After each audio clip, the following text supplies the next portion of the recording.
Raditz, the fearsome member of a near-extinct race. Or so we were led to believe. Raditz is a character widely forgotten in the Dragon Ball franchise. He hardly got any screen time before he was perma-killed by the likes of Goku and Piccolo tag-teaming him. But I always wondered why. Early on in the series, bad guys really got a second chance all the time. We saw the likes of Piccolo redeeming himself, beginning in that same arc.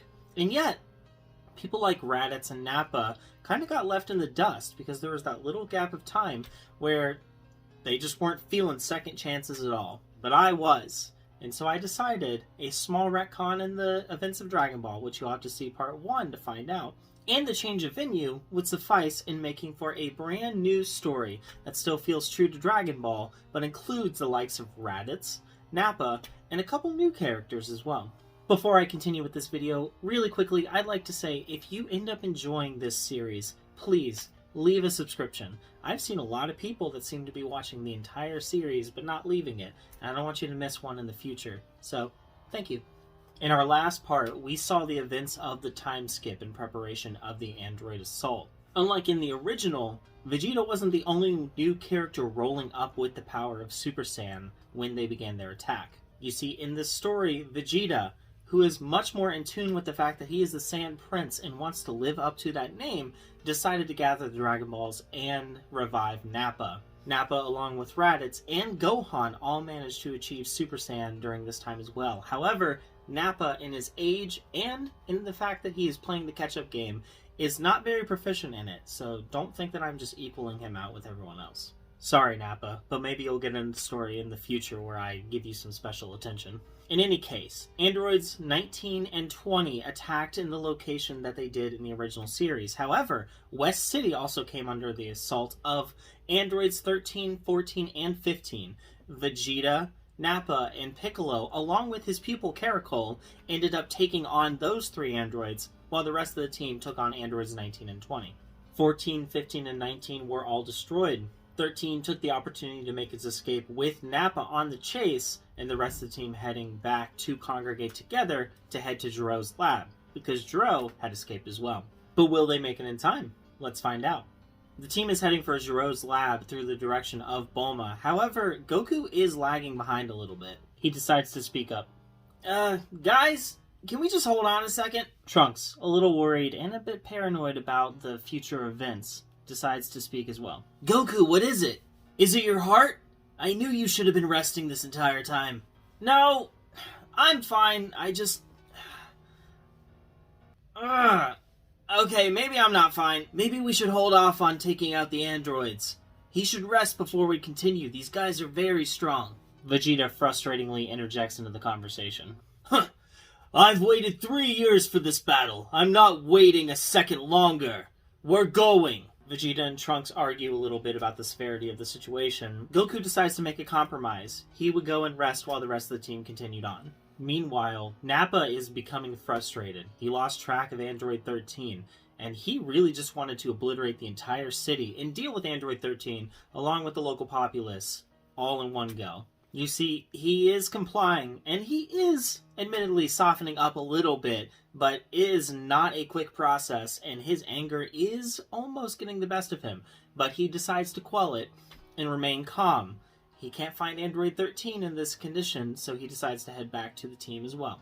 While he's catching up, however, the rest of the Dragon team arrives at the lab. They deliberate for a little bit on the proper way to break into it, but Vegeta decides to interject with a phrase. Big Bang Attack! And with that, the door explodes open, and it reveals what's inside. Androids 16, 17, and 18 just kind of standing around, hanging out a little bit, being super casual. And the remnants of Dr. Gero sitting around. You see, he did make it to the lab a little bit earlier in this version, but that just means that he doesn't actually get to see the Dragon team pop up, because he's already dead. The black-haired android steps out of the lab and speaks up. Hey, what gives, man? That was a little rude. Can't you see we're just trying to get our bearings and figure out what's going on here? Are you all friends of Goku or something? We're kind of looking for him. You know where he's at? Vegeta floats down and lands directly in front of Android 17. Goku's location's none of your concern. I'm his prince, the prince of all Saiyans. And I'm gonna be the one that destroys you today. Oh yeah, You're that Vegeta guy, aren't you? Huh. I guess the database did say that you're kind of arrogant. Well, I suppose I could teach you a lesson or two. You want to go around? Do I want to go around? Yes! It's time to fight! Words are done! Vegeta charges in alone. The rest of the Dragon Team doesn't know what to do right now. Trunks especially is terrified. He's almost paralyzed. You see, these are the androids that he saw in the future. And another one, none of which he can get key signatures on, so he doesn't know how powerful this new orange-haired one is. Vegeta attempts to handle Android 17 on his own, but dealing with the stronger of the two androids in this timeline proves to be even worse for him. Android 17 doesn't even really toy with him. He just humiliates him, breaks his arm very early into the battle, and soundly pummels him into the ground. Trunks, seeing his father in jeopardy, snaps out of the paralysis and attempts to charge in as well. Raditz and Gohan are right behind them. The three of them flare up into Super Saiyan and attack 17 all at once. 18 attempts to interject, but she's met with Piccolo and Caracol standing directly in the way. They briefly exchange blows, but it's very clear that Android 18 is vastly superior to them. Piccolo, however, has something up his sleeve. Caracol, stand back. I'm going to handle her myself. My. Aren't we the cocky fighter here? Piccolo, our database shows that you're nowhere near our power. You really should accept the help.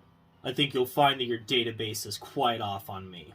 Kaioken times 20! Piccolo is surrounded in a red aura. Kaioken times 20 is unleashed. We know it's possible because Goku did use it in the Namek Saga, and these characters are significantly stronger than their time at that place. Piccolo, however, knows that this needs to be done quickly, so he starts at 18 at full force. He is a very cold and calculated fighter, and brutal when he needs to be, and this was showcased in his fight against Android 18.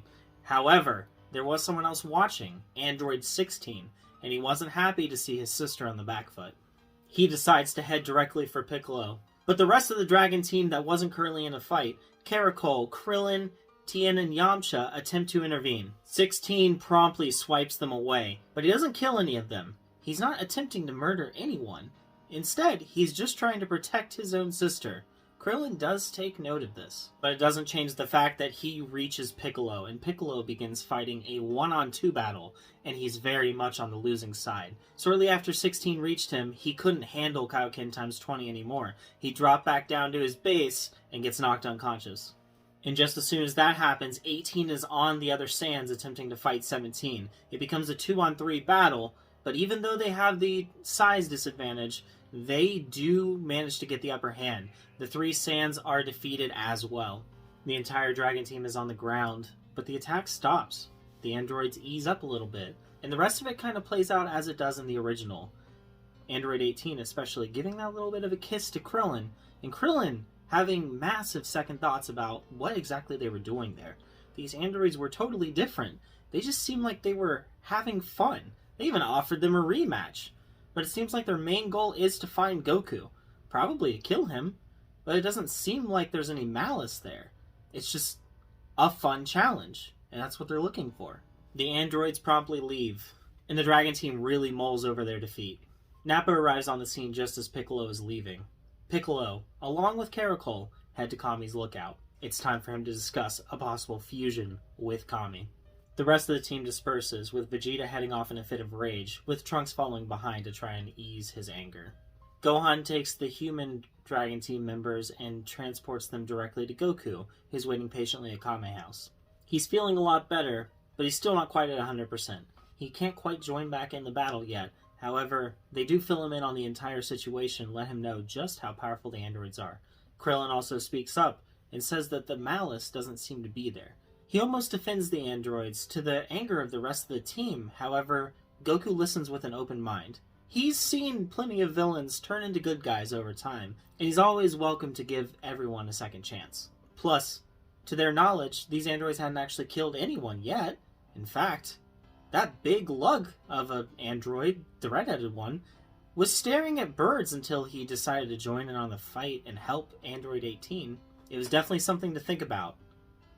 But they didn't have a lot of time, because it was pretty evident that they were going to eventually locate him. He was at Kame House, a place that they knew the location of. But how much time did they have? Could he heal? Most likely. It seemed like he was feeling almost 95%.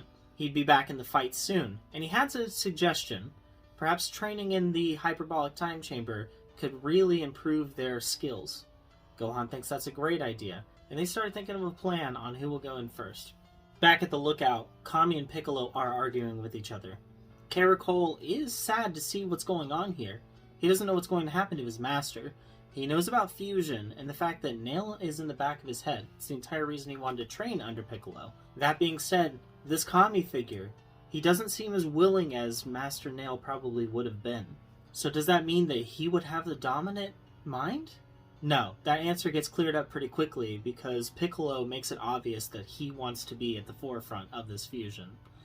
It's the entire reason that Kame and Piccolo can't seem to come to terms with each other.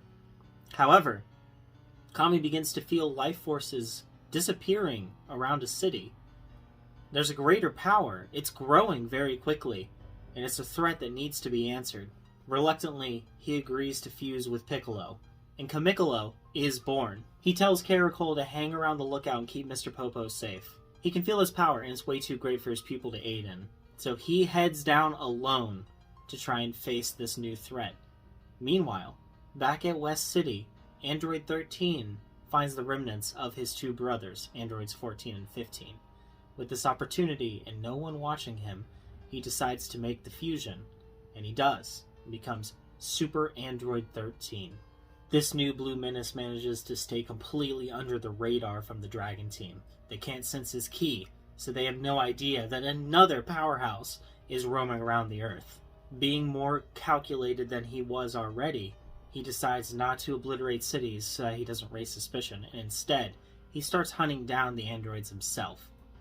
Because he knows that if he finds the androids, he'll probably find Goku. Meanwhile, the androids are still gallivanting around the town. They manage to find transportation that can hover over water, and they start making their way to Kame House, confident that that's where Goku's going to be.